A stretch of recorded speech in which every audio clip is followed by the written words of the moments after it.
Soldados.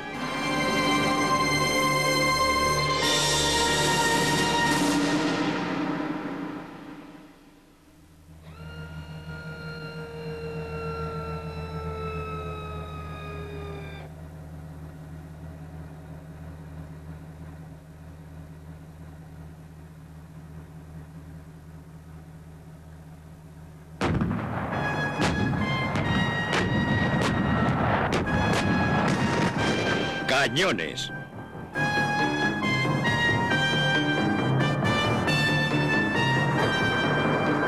Atención número 1, preparados. Correcto. Más a prisa. Preparados para hacer fuego. Preparados para hacer fuego. ¡Fuego! Atención número 2. ¡Preparados para hacer fuego! ¡Fuego!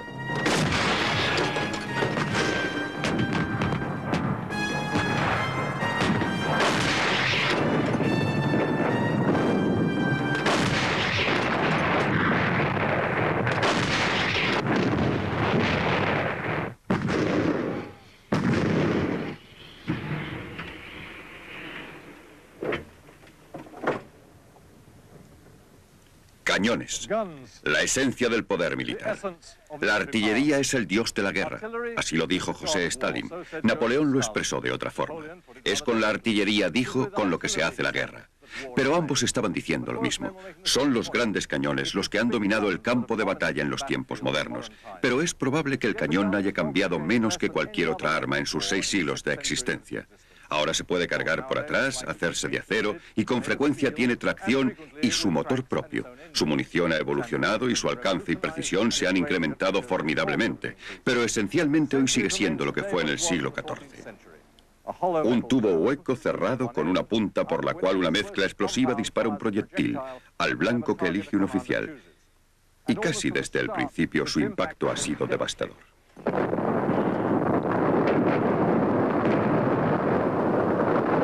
La experiencia de vivir un bombardeo de artillería es algo que un superviviente no olvida jamás. Al principio creí que no duraría mucho. Creí que si tenías un bombardeo concentrado solo duraría 2 o 3 minutos, pero duró un par de horas. Y durante todo aquel tiempo oíamos esas bombas cayendo sobre nosotros. Parecía existir una diabólica alegría cuando llegaban para machacarnos. Yo solo esperaba allí, pensando que antes o después una de ellas nos alcanzaría y eso sería todo.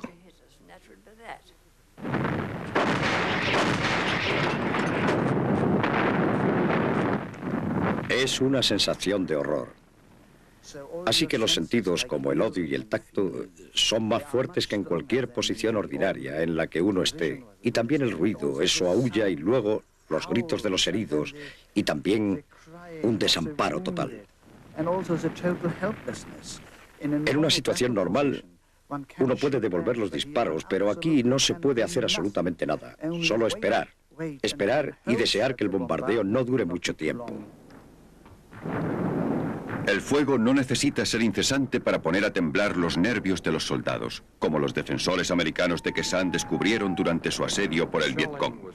El bombardeo fue esporádico pero muy efectivo porque la parte de la colina que ocupábamos a causa de su topografía era solo de unos, quizá de 50 por 200 metros, y en esa zona teníamos unos 400 hombres. Así que en cualquier punto en el que cayera una bomba, si los hombres no estaban a cubierto, nosotros teníamos bajas y eran bombas potentes.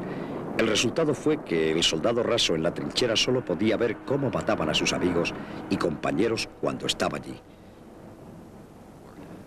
El resultado fue también un problema moral bastante serio. Nunca se sentía uno respondiendo cuando estaba allí al que disparaba el cañón. Incluso en guerras pequeñas, como la campaña de las Malvinas de 1982, donde ninguno de los bandos desplegó muchos cañones, la artillería aún podía tener un mortífero efecto en la moral. Es cierto que eso tiene un efecto psicológico, de eso no hay duda. No creo que matáramos a muchos en las Islas Malvinas, pero estoy seguro de que les cobramos un precio psicológico de tal envergadura que no quisieron seguir luchando.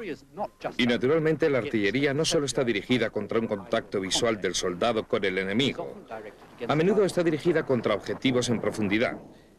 Y mientras que disparábamos con la artillería en apoyo de la infantería que atacaba las colinas en torno a Stanley, un apoyo muy cerrado, a menudo dentro de unos 150 metros de nuestras propias fuerzas, el grueso de nuestro esfuerzo estaba dedicado a destruir sus cuarteles generales, su logística y las posiciones de sus cañones.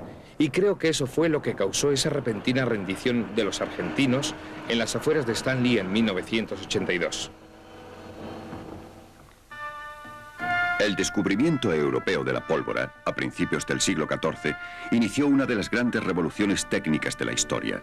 La pólvora liberó al combate de las limitaciones del poder muscular y permitió a un enemigo golpear a otro a mayor distancia de la que se podía cubrir con la lanza o el arco, y transformó el arte del asedio de una guerra de nervios en una prueba de fuerza. Las máquinas arrojaban proyectiles que golpeaban allá donde caían, pero con el cañón se podían dañar los cimientos con precisión y repetidamente. La aparición de las nuevas armas de pólvora ante una ciudad sitiada pronto llegó a significar que su caída estaba próxima. El éxito más espectacular de la artillería medieval tuvo lugar en Constantinopla, que era entonces la ciudad mejor fortificada. En 1453 el emperador Constantino XI, el último de los Césares, se encontró sitiado aquí por un enorme ejército de turcos otomanos al mando de su joven sultán. Estas elevadas murallas eran la principal defensa de la ciudad, iniciada originalmente por el emperador Teodosio II 1000 años antes. Tachonadas de torres de 12 metros de altura se extendían más de 20 kilómetros desde las aguas del Cuerno de Oro hasta el mar de Mármara. Habían soportado antes bastantes asedios y eran lo suficientemente sólidas como para soportar el ataque de la artillería contemporánea. Pero el parque artillero que entonces arrastró el ejército del sultán hasta poner a tiro a la ciudad, contenía cañones más grandes y destructivos que cualquiera de los que antes se llevaron a la escena de un asedio.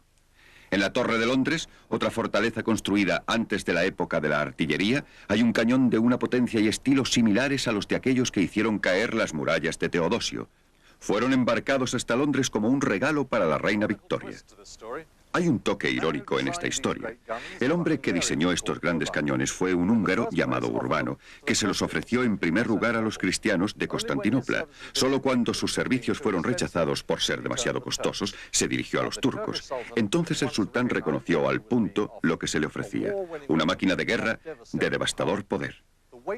Su peso es enorme, colosal. La parte trasera, la recámara, pesa casi 9 toneladas y el cañón, 8.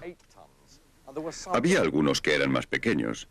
Necesitaban 60 bueyes para arrastrar cada uno de los cañones hasta las murallas de Constantinopla. 200 sirvientes marchando junto a ellos y otros 250 iban por delante para allanar los caminos y reforzar los puentes. Este es el proyectil que disparaban. Estas gigantes balas de piedra. Pesan cada una de ellas 300 kilos y pueden alcanzar 1,5 kilómetros.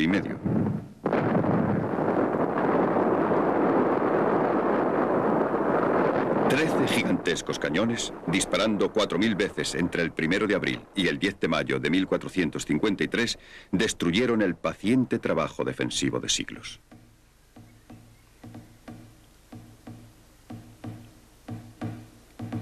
Pronto estaban apareciendo cañones cuyo estilo impuso el modelo para los próximos 400 años.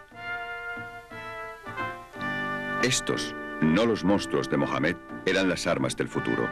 Arrastrados por caballos, podían igualar en rapidez a cualquier ejército en marcha. Y estos son los cañones con los que Carlos VIII de Francia asoló Italia en 1495. Fue como si el cañón encontrara su forma dinámica natural. Los nuevos cañones desplegaron ciertas mejoras claves en su diseño. Ahora estaban provistos de dispositivos de elevación, en este caso simples cuñas para lograr variar el tiro. Unas proyecciones gemelas, justo frente al punto de equilibrio, llamadas muñones, permitían girar el cañón. Esto se hizo posible porque los fabricantes descubrieron ahora cómo fundir el cañón en una sola pieza de bronce.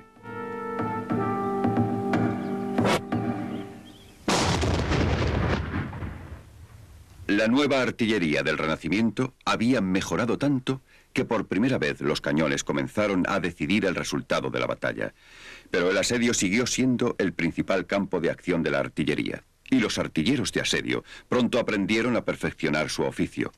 La acanaladura, hacer un surco a lo largo de la base de una muralla, fue una técnica que hizo caer muchas almenas. Estas técnicas eran los elementos de un duelo entre artilleros e ingenieros de asedio que se disputaría a través de toda una serie de guerras y campañas que duraría hasta el presente siglo. Esto incluso marcó el estallido de la Primera Guerra Mundial. Y un posterior asedio artillero del siglo XX tuvo lugar aquí, en el norte de Francia, a principios de la Segunda Guerra Mundial.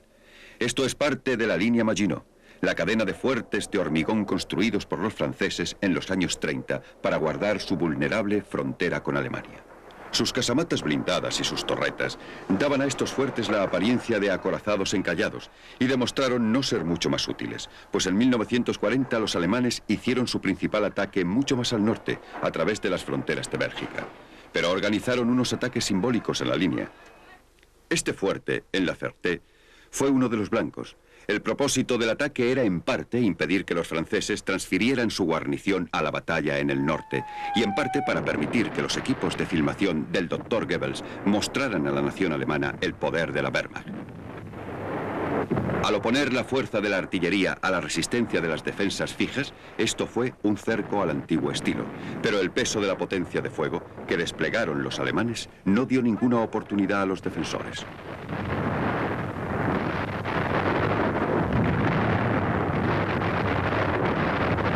Tras un bombardeo con cañones de todos los calibres, desde el medio hasta los superpesados, la infantería alemana se cerró para el asalto final de un modo parecido a los soldados de a pie de la Edad Media, asaltando la brecha de una muralla.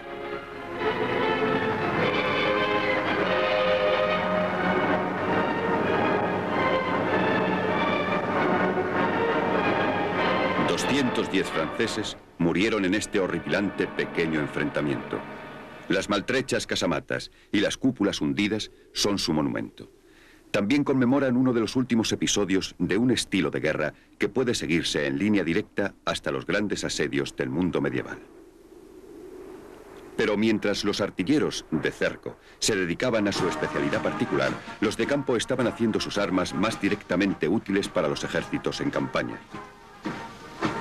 La tropa del rey, la artillería real a caballo, está aquí demostrando este papel, mucho más significativo del cañón durante los últimos 5 siglos. Esta es la artillería funcionando como una de las herramientas esenciales del general en el campo y demostrando que puede hacerlo con rapidez.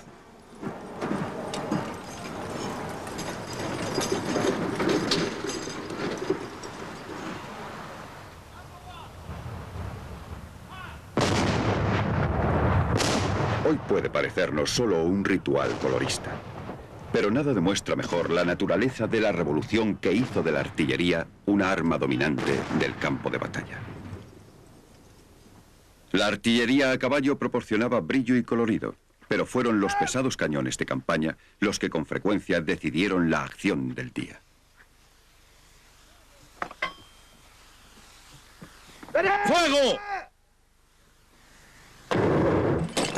Cuando se disparaban cañones como este, la sacudida de la descarga les hacía saltar para atrás.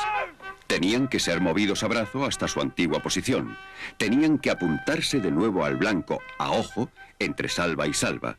Retroceso, movimiento, vuelta a colocar, recargar. Esta pesada secuencia exigía mucho de la fuerza y destreza de los artilleros.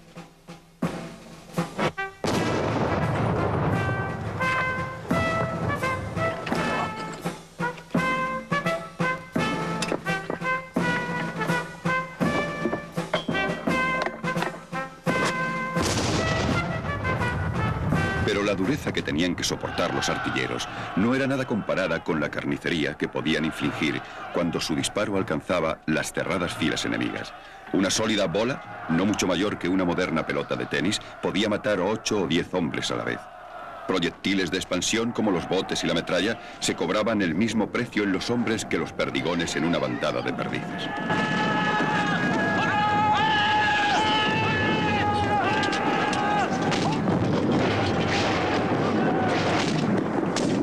Conforme avanzaba el siglo XIX y sus satánicas industrias proporcionaban a los ejércitos cañones y bombas en enormes cantidades, la artillería hablaba cada vez con mayor fuerza en los campos de batalla. En los de la Guerra de Secesión Americana, como Gettysburg, fueron los cañones quienes decidieron el resultado. Y fueron ellos los que se pusieron entonces a trabajar con terribles efectos en los paisajes y las ciudades, con resultados que eran fielmente recogidos por la Cámara. Estas imágenes de los baluartes confederados, asolados por la artillería y el fuego, tienen un aspecto muy moderno, 50 años antes de Flandes. Son ensayos de los paisajes artilleros de la Primera Guerra Mundial. El diseño y la forma de estos proyectiles dan la clave de la siguiente revolución del tiro. Muchos de ellos están fundidos en metal, rellenos de potentes explosivos y tienen detonadores mecánicos. Lo que es más importante, se han hecho cónicos. La razón de este cambio de forma se explica con una sola palabra: rayado. Los cañones de finales del siglo XIX tenían ánimas de metal con surcos en espiral que podían mantener un proyectil cónico viajando en línea recta de un modo que los viejos cañones de ánima lisa no podían. Y había otros refinamientos. Todos estos cañones marcan fases en la búsqueda del arma perfecta. De pronto, un equipo de proyectistas lo unió todo. En 1897, los talleres de artillería del ejército francés en Puteaux produjeron el cañón más moderno del mundo. Es este, el 75 milímetros, conocido por sus artilleros como el Padre, el Hijo y el Espíritu Santo. Todas sus características existieron en cañones anteriores, pero nunca fueron unidas antes al mismo grado de seguridad y eficacia mecánicas. Este cañón es tan esbelto, tan rápido y tan ligero como un galgo. Se cargaba por atrás. Así que no se perdía tiempo en empujar el proyectil por el cañón, y el mecanismo estaba diseñado para una apertura y cierre rápidos y completos. Sus proyectiles eran impulsados por cordita, nuevo impulsor que dejaba mucha menos suciedad en el cañón que la vieja pólvora negra y causaba mucho menos humo en el campo de batalla. Los proyectiles estaban llenos de uno de los explosivos de la nueva generación, lidita, y provistos con detonador de tiempo, ajustado a fracciones de segundo. Y lo más importante, el cañón iba montado sobre una plataforma hidráulica con compresores para absorber la sacudida del retroceso. Como resultado, el cañón ya no necesitaba ser realineado después de cada descarga. Todo esto le daba una fantástica capacidad de fuego.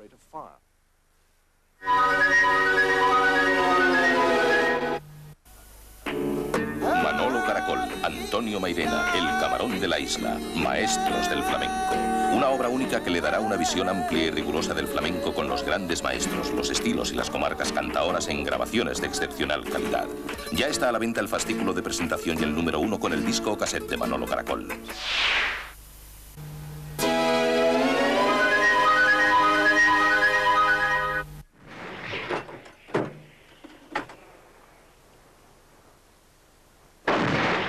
Los artilleros franceses afirmaban hacer unos 15 o 20 disparos por minuto, lo cual era mucho más de lo que muchos soldados podían hacer con su fusil. No se tardó mucho tiempo antes de que cañones con características similares entraran en servicio a través de Europa. Los nuevos cañones tenían otra ventaja crucial. Con su ampliamente incrementado alcance, ahora podían disparar por encima de la colina. Fue una gran revolución. Antes los artilleros solo podían atacar blancos que lograran ver. Ahora podían disparar a objetivos fuera de su vista. El 75 milímetros francés y cañones similares, como este 18 libras inglés, no habían sido puestos aún en servicio regular cuando fueron llamados a entrar en acción en la Primera Guerra Mundial. El carácter fenomenalmente destructivo de esta guerra y su larga duración fueron en gran parte el resultado de la reciente revolución artillera. Fue ante todo una guerra de artilleros. Parte de la leyenda de esta guerra es que la ametralladora fue el gran asesino de la infantería. En realidad, las estadísticas demuestran que 2/3 de todas las heridas en todos los ejércitos eran causadas por bombas. Era el fuego de cañón el que rompía los ataques en masa de la infantería desde el principio, y fue este el que la llevó a meterse bajo tierra para protegerse.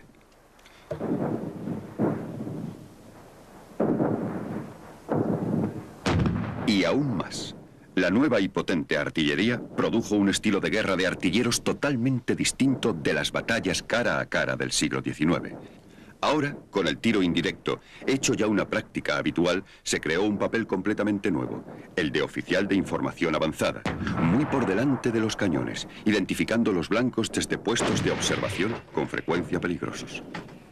El más común, naturalmente, era la trinchera de infantería. Luego ya en Ebetur encontramos un puesto de observación muy bueno, desde el cual podíamos ver un Comecú, pero era demasiado peligroso y nos podían matar en cuanto nos vieran. Pero afortunadamente había allí un tronco de árbol que tenía un par de metros de altura y un montón de escombros alrededor, porque había sido muy batido. Y decidimos llamar al oficial de camuflaje y al cabo de una noche, había arrancado el árbol.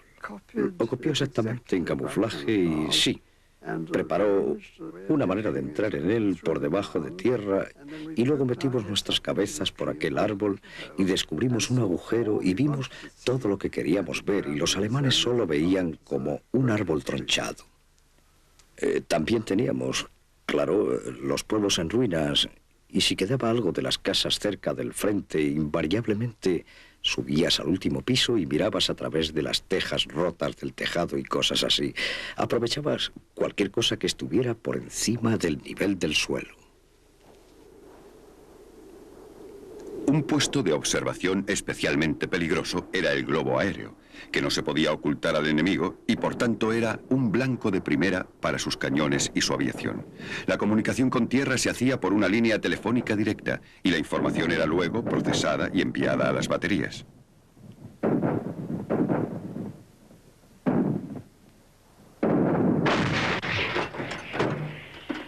El Royal Flying Corps tripuló estos globos y también los aviones que se usaron con el mismo propósito, especialmente en los últimos años de la guerra. El observador elegía un blanco en tierra, lo localizaba en su mapa y luego transmitía por código Morse la información adquirida. Una vez que los cañones habían disparado, el observador aéreo podía señalar correcciones si los proyectiles no caían exactamente en el blanco. El soldado de infantería era el principal afectado de los bombardeos de esta guerra, aunque si los artilleros hacían bien su trabajo, también era a veces el beneficiario. Uno vivía en un mundo donde había continuas explosiones. Cada 2 por 3 sonaba una fuerte explosión en la distancia como en la noche de Guy Fawkes en Inglaterra. Veías que alguien estaba lanzando cohetes y luego los cohetes estallaban a tu alrededor. Pero cuando empezaba una auténtica barrera de fuego era un continuo rugido de truenos que ahogaba y destruía por completo el ocasional tiroteo de costumbre.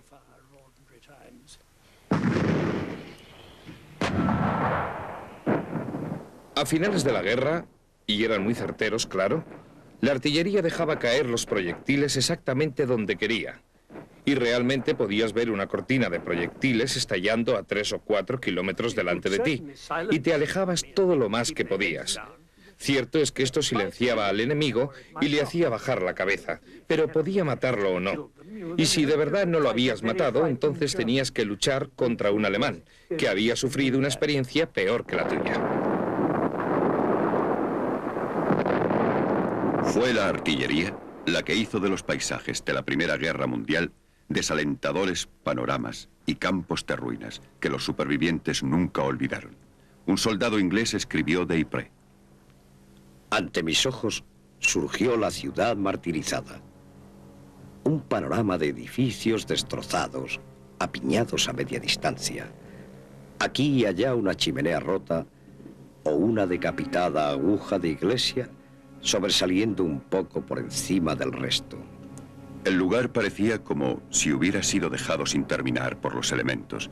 Pero esto era solo la apariencia superficial de las cosas, pues de cuando en cuando, aquí y allá, un proyectil estallaba entre los escombros, demostrando claramente la causa de la horrenda visión de la ciudad. Parecía un milagro que alguien pudiera sobrevivir en este terrible lugar. Ypres dio su nombre al famoso saliente sobre el cual lucharon ininterrumpidamente británicos y alemanes durante 4 años. Un oficial de infantería escribió del saliente en 1917. Lo que teníamos ante nosotros era un paisaje lunar de cráteres de bombas, uno junto a otro, llenos de agua y fango. Esparcidas a través del saliente, había zonas de especial peligro, sujetas a un bombardeo constante, de las cuales se habían barrido todos los signos de civilización y que los soldados siempre atravesaban corriendo en su ansia de alcanzar el refugio de un terreno menos abierto. Un oficial americano escribió: Esta es una guerra de aplastamiento, con los hombres acurrucándose en hoyos y cuevas, rezando para escapar de los golpes de los gigantes que machacan la tierra con martillos ciegos. En el viejo frente occidental, aún quedan paisajes que nunca se recuperaron de este ciego martilleo. Esto es un fragmento del campo de batalla de Verdun. Aquí, en el este de Francia, en 1916, los alemanes y los franceses libraron la primera batalla de pura artillería de la historia. Duró 10 meses.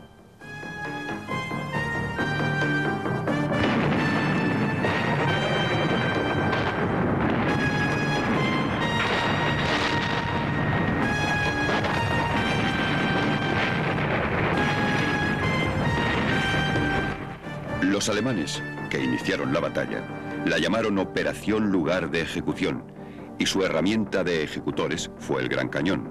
Su plan era destruir a los defensores franceses con una intensa potencia de fuego, pero los defensores franceses se negaron a ser aplastados. Devolvieron a los alemanes proyectil por proyectil, así que la infantería de ambos ejércitos sucumbió a un martirio mutuo. Los hombres se convirtieron en simples pigmeos bajo la violencia de estos bombardeos. Algunos eran alcanzados de lleno y no se encontró rastro de ellos. Otros fueron lastimosamente mutilados por trozos de hierro volantes. Los refugios se hundieron y sepultaron vivas a sus guarniciones. Hombres lanzados por los aires o contra los árboles, aplastados contra los muros o incluso muertos por los fragmentos de los cuerpos de sus camaradas. Esto era la muerte. Una muerte sin una pizca de dignidad humana. Morir en el barro y la suciedad y excrementos y vísceras. La muerte de los hombres, presas de la máquina.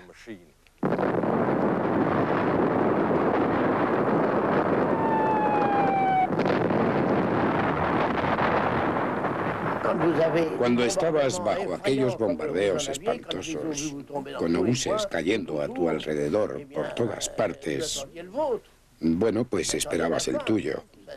Esperabas el final. Y eso era una cuestión angustiosa. Estábamos enterrados. Enterrados. Te metías completamente bajo tierra.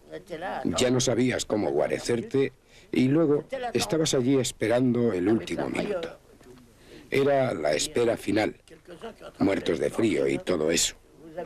Pero hubo algunos que cogieron disentería. Había muertos a tu alrededor. Te veías obligado a estar junto a ellos. No se podía hacer otra cosa porque a los muertos se les enterraba cuando se podía. Sí, se les enterraba. Pero llegaba un obús y desenterraba a los muertos. Y luego cogías esos bistecs, como les decían, de podredumbre, de carne podrida que a veces te llegaban cuando estabas a cubierto. Era una infección. El olor era algo horrible. A lo largo de la batalla, también estuvo bajo un intenso bombardeo el anillo de fuertes de Verdun, bastiones defensivos que ambos bandos consideraban trofeos especialmente significativos. El más famoso de todos fue Fort Douaumont, convertido por la artillería de ambas naciones en una mole machacada. Aún se conserva en su estado bélico como un monumento a la batalla y como un altar para aquellos que perdieron aquí sus vidas, muchos de ellos sepultados para siempre en las galerías cegadas dentro del fuerte.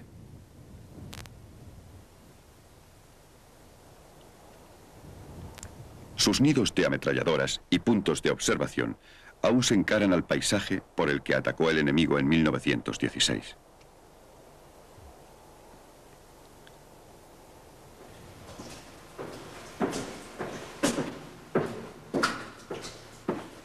Es una extraña experiencia caminar por estos lóbregos corredores, en tiempos ocupados por hombres cuyo sufrimiento fue en cada minuto tan grande como el de los infantes que se acurrucaban en el campo abierto del exterior.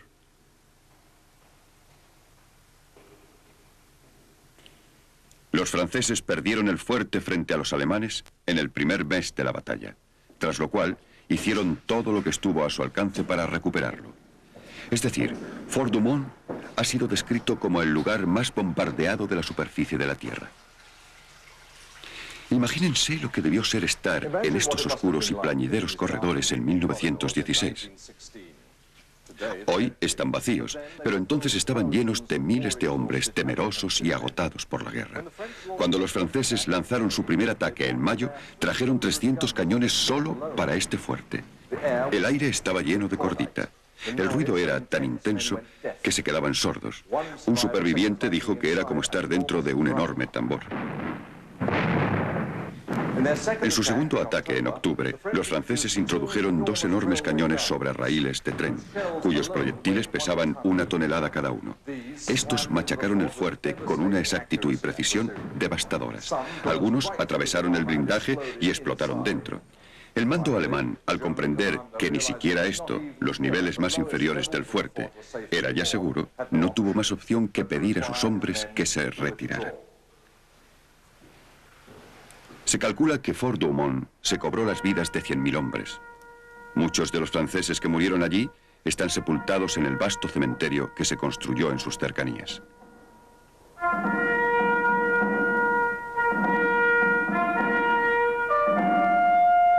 Un oficial francés escribió esto sobre los participantes en la batalla de Verdun. No podrán hacer que nosotros lo repitamos otro día. Eso sería tergiversar el precio de nuestro esfuerzo. Tendrán que recurrir a hombres que no hayan vivido aquellos días.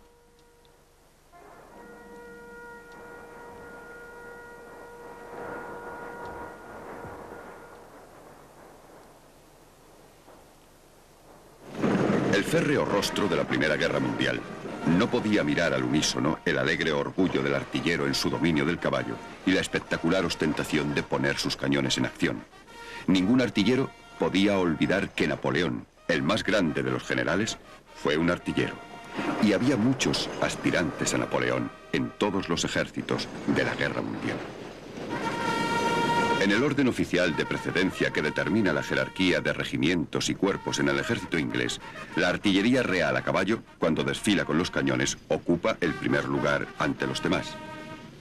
La tropa del rey, la artillería real a caballo, forma en tales circunstancias la derecha de la línea del ejército británico. Aquí está ensayando en una oscura tarde londinense con un uniforme caqui que apenas se diferencia de aquel con el que luchó en las epopeyas de Ney y Le Cateau en 1914. Ningún gran acontecimiento, ya sea la apertura del Parlamento, el cumpleaños de la reina o la visita de algún dignatario extranjero, es concebible sin la característica contribución de la artillería a caballo.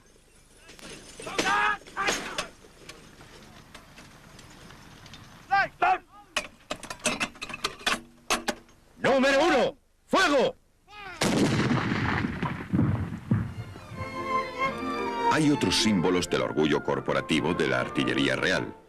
Rutilantes trofeos del pasado o muestras de la devoción del artillero, sacados de la más rica colección propia de cualquier regimiento británico para decorar la mesa de banquetes de Wallis Mess, el viejo hogar londinense de los artilleros. Al final del salón, la banda de la artillería real toca toda la noche.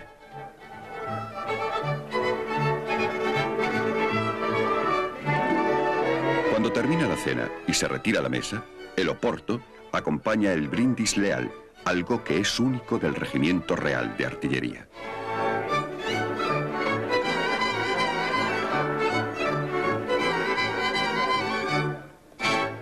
Señor, puede empezar cuando guste. Gracias, muchas gracias.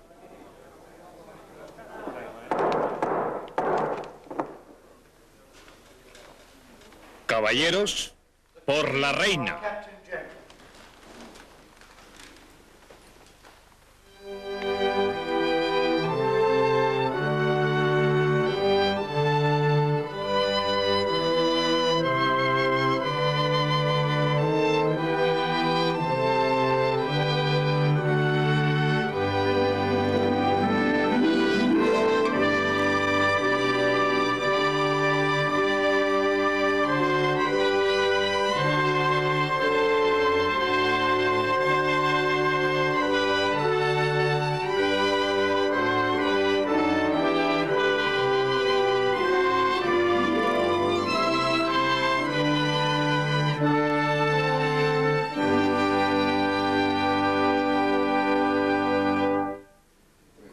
la reina. Hay otra tradición propia de los artilleros británicos. Las banderas que veneran son los cañones a los que sirven en la batalla. Por lo tanto, los artilleros guardan sus cañones con sus vidas, y al hacerlo así, llegan a amarlos como tótems de su propia identidad. Puede que ningún cañón haya traído tanto afecto como el 25 libras, el cañón regular de campaña en la Segunda Guerra Mundial. Los australianos sintieron el mismo cariño por él, aunque quizá un poco menos, cuando lo maniobraron por las sierras de Owen Stanley Range de Nueva Guinea en 1942. El primer gran éxito del 25 libras fue en Eritrea, donde en 1941, en la batalla de Keren, ayudó a poner al descubierto al bien atrincherado ejército italiano. Fue un arma que cogimos de pronto y a los 7 días estábamos usándola contra el enemigo. El 25 libras fue un gran cañón. Era un arma maravillosa. La historia del artillero es la historia del cañón. Lo arrastramos por todo el mundo. Lo llevamos. Vivíamos a su servicio. Lo limpiábamos. Lo pulíamos. Cuando no quedaba nada que hacer, lo disparábamos a regañadientes. No había nada mejor que el 25 libras. Al menos para mí. Era una maravilla. En contraste, no hay peor ataque al orgullo artillero que ser superado por un enemigo mucho más potente, con la horrible tesitura de meter tus cañones bajo tierra o destruirlos. Y eso le ocurrió en el desierto occidental en junio de 1942 al regimiento de 25 libras que tan soberbiamente combatió en Eritrea. La acción ha pasado a la historia como la batalla de la caldera de Knightsbridge. Ha pasado mucho tiempo desde la caldera, pero aún puedo recordar bastante bien los proyectiles alcanzando la posición del cañón, los vehículos ligeros, de retaguardia ardiendo, los alaridos de los hombres en los cañones, el humo y el ruido que eran aterradores.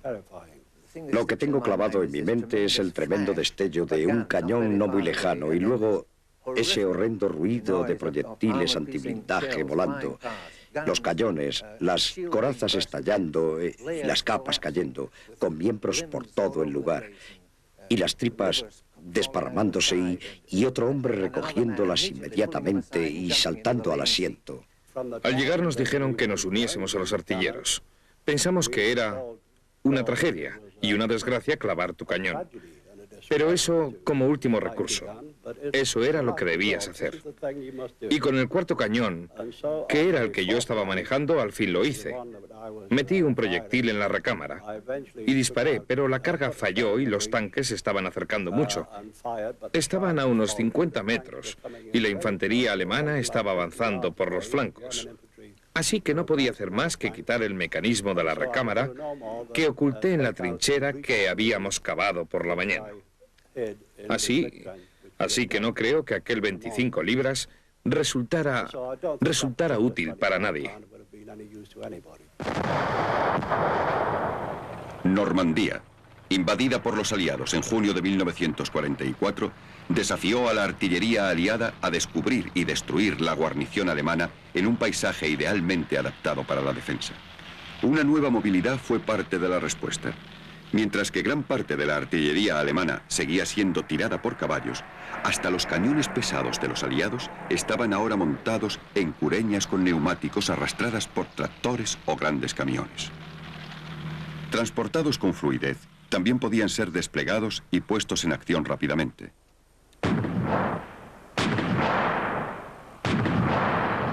Algunos cañones se convirtieron entonces en vehículos blindados, piezas autopropulsadas que proporcionaban a las unidades mecanizadas su apoyo artillero. Uno de ellos, el Sexton, montó el famoso 25 libras en el igualmente famoso chasis del tanque Sherman. Pero la radio fue el gran paso adelante en las comunicaciones artilleras. Su adopción universal liberó a los artilleros de la dependencia de los vulnerables cables telefónicos. El centro neurálgico del sistema estaba aquí, en el puesto de mando de la artillería, de donde salían las órdenes a partir de la información recibida de los objetivos. Llegaba de varias fuentes. De los oficiales de los puestos de observación aérea, dando vueltas al campo de batalla en aviones observadores Auster. de micrófonos enterrados en el suelo, que podían descubrir la posición de un cañón enemigo con un margen de error de 15 metros. Y de artilleros que marchaban con la infantería. Conforme avanzaba esta, lo hacían también los observadores, manteniéndose en contacto con sus puestos de mando artilleros a través de sus radios portátiles. La información de los blancos, recogida por la radio, permitía al oficial del puesto de mando orquestar la masa de cañones a su disposición en un torbellino de fuego.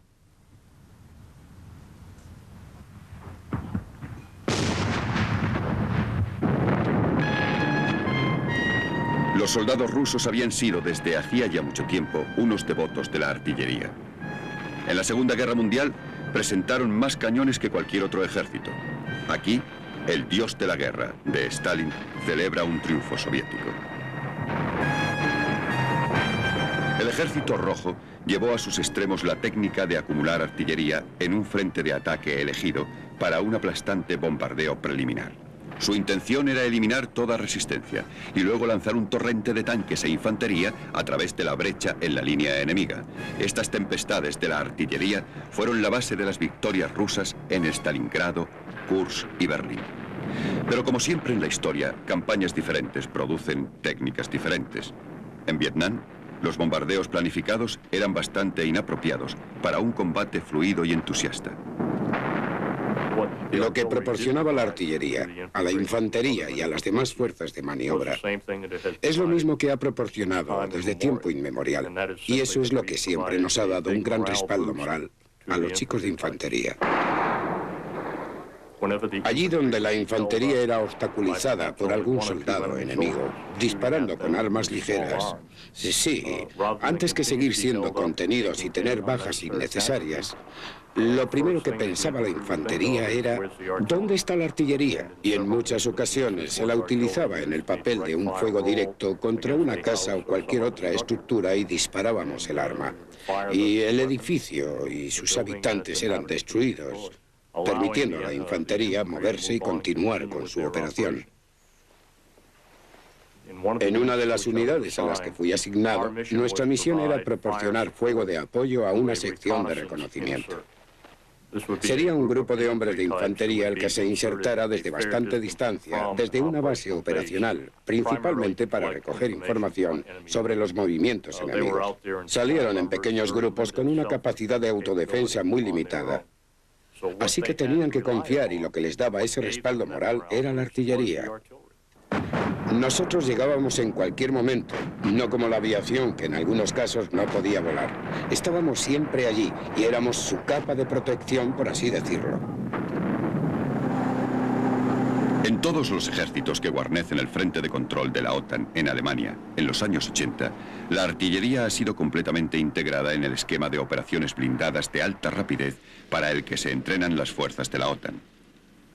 Este, aquí en servicio con el ejército británico, es el M110, construido por los americanos, concebido con los mismos principios que el Sexton de la Segunda Guerra Mundial, pero mucho más manejable y portando el obús de 210 milímetros con capacidad nuclear.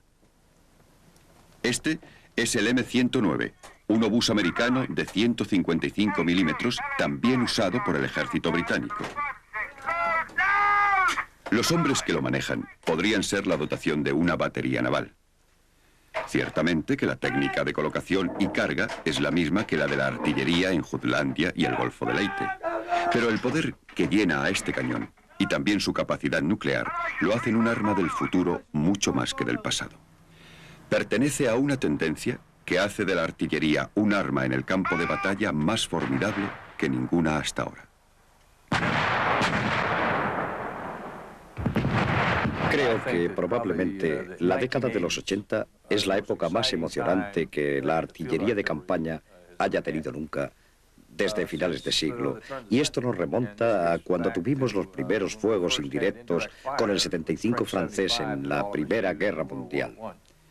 Hoy estamos en una era en la que la tecnología nos ha dado el microchip y la industria electrónica ha añadido precisión a nuestras comunicaciones para guiarnos a través de todo el camino en que operamos. Pero hace ya mucho que dependíamos de la vista del hombre para conseguir blancos con un observador avanzado que iba con el infante o el tanquista. Aún lo usamos, pero tiene lentes de aumento, aparatos de visión nocturna, etc. Pero lo más importante es que tenemos radares antibaterías que pueden adentrarse de 30 a 40 kilómetros en la retaguardia enemiga para detectar la artillería que nos dispare. El vehículo pilotado a distancia que los israelíes usaron en el Líbano es un ejemplo de la tecnología con la que estamos trabajando ahora. Y de nuevo los satélites. Satélites usados en un sentido estratégico. Toda la tecnología que tenemos nos permitirá usar satélites en la batalla táctica y no solo en la estratégica. Estas cosas nos proporcionarán una sobreabundancia de blancos, de artillería, y todo lo que tenemos que hacer es tener las municiones y los medios para atacarlos. Esta es la clase de medios ahora disponibles. El MLRS, o Sistema de Lanzamiento Múltiple de Cohetes. Se deriva de un diseño ruso de la Segunda Guerra Mundial y concentra la potencia de fuego de 18 sistemas de artillería ortodoxos en una sola unidad. Su dotación de 3 hombres puede llevarlo a su punto de disparo, lanzar todos sus cohetes y retirarse en menos de un minuto. El MLRS perpetúa y amplía los eternos papeles de la artillería en la guerra. En la batalla, la artillería siempre ha tenido 2 papeles. En la defensa, su propósito es destruir los ímpetus de los ataques enemigos. Y en el ataque, su tarea es destruir la voluntad de resistencia del enemigo. Justo eso. Y ya se considera en las guerras medievales, o las napoleónicas, o las mundiales que la siguieron, estas 2 tareas han permanecido.